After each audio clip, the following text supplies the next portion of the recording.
ऐसी गलती रामपाल नहीं करेगा।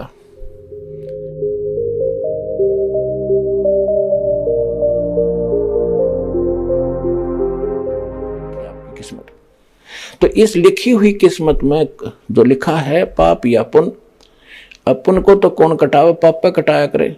तो ना तो ब्रह्मा जी काट सकते, ना विष्णु जी, ना शिव जी, ना दुर्गा जी, बाकी सारे इनके नीचे देवता, उनका तो बातें छोड़ दो। ना ब्रह्म काट सकता सरपुरुष, ना अक्षर पुरुष काट सकता उस कर्म के काटे ने। केवल परम अक्षर ब्रह्म काट सकता है।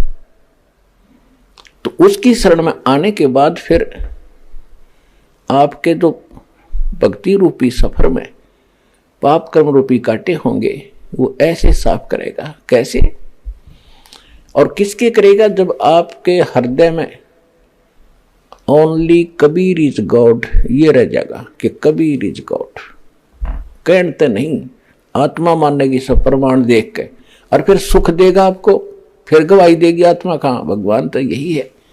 तो जिस समय आप किस स्थिति में आ जाओगे, पति भर्ता पद पर। पति भर्ता किसे कहते हैं? वो लड़की अपने पति के अतिरिक्त अन्य किसी पुरुष में वो आस्था पति वाली ना रखे, बाकी सबका आदर सत्कार करना वो अन्य वस्तु है, वो शिष्टाचार है, आवश्यक है। तो इसी प्रकार जैसे हम किसी वस्तु की डिमांड को वस्तु प्राप्त करना चाहें तो अपने भगवान कबीर साहब के अतिरिक्त अन्य किसी देवी देवता में सपने में भी इच्छा ना हो कि ये इससे मांग लूं, इससे मैं इच्छा करूं या मुझे कुछ राहत दे। तो तब आप पति भर्ता पद पर होगे।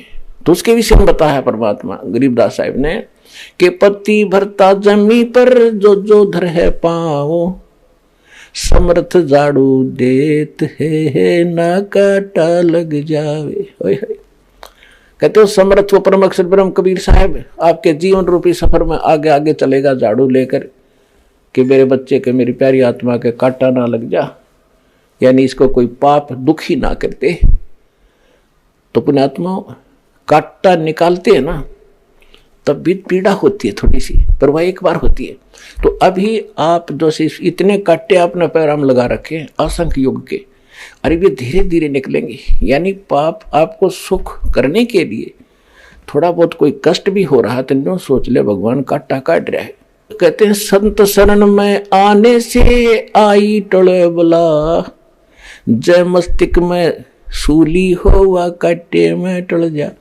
यानी इतना कष्ट होगा आपके ऊपर जैसे आप भक्ति में लग गए आते हो। और कुछ कहते हैं जी अभी कुछ लाभ हुआ नहीं, मेरा चौथा चक्कर हो गया। ये तो सारी उम्र चक्कर लगाना पड़ेगा तुमने यहाँ पर। आपने सोचो गुरु जी झाड़ा ला दें तुम ठीक हो गए जाओ घर ने, ऐसी गलती रामपाल नहीं करेगा। आपको ज्ञान देगा, आपका आने वाला जीवन और सुखी करेगा इस भक्ति मार्ग से। और भगवान से मिलाने के लिए पूरा प्रोसेस आजीवन करना पड़ेगा आपको। राम नाम रटते रहो जब तक घट में प्राण, कभू तो दीन दयाल के बनक पड़ेगी ही कान। जिस समय तक बच्चा आखिरी पढ़ाई नहीं कर लेता, कोई ट्रेनिंग करने गया 5 वर्ष की है, तो जब तक वो ट्रेनिंग पूरी नहीं होती तब तक उसको कॉलेज में उस इंस्टीट्यूट में जाना पड़ेगा, हाजिरी लगवानी पड़ेगी, नहीं तो फिर फेल हो जाएगा।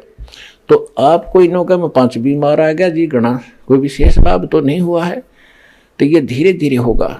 जैसे डॉक्टर के पास एक ही मर्ज के 2 मरीज जाते हैं, एक को तो 10 दिन की दवाई में औषधि में ठीक कर देता है, और एक को कहता भी अभी और टाइम लगेगा, 2 महीने 3 महीने तक औषधि देनी पड़ जाए, क्योंकि उसका रोग अधिक था और उसका तरीका यही है इन औषधि से के सेवन करते रहने से ही कटेगा।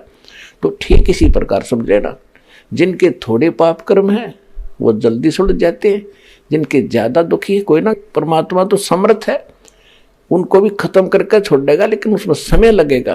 तो जल्दी ना करना, इस पृथ्वी में कोई ठिकाना नहीं आपको इस सतलोक आसन बरवाला के अतिरिक्त, ये याद रखना।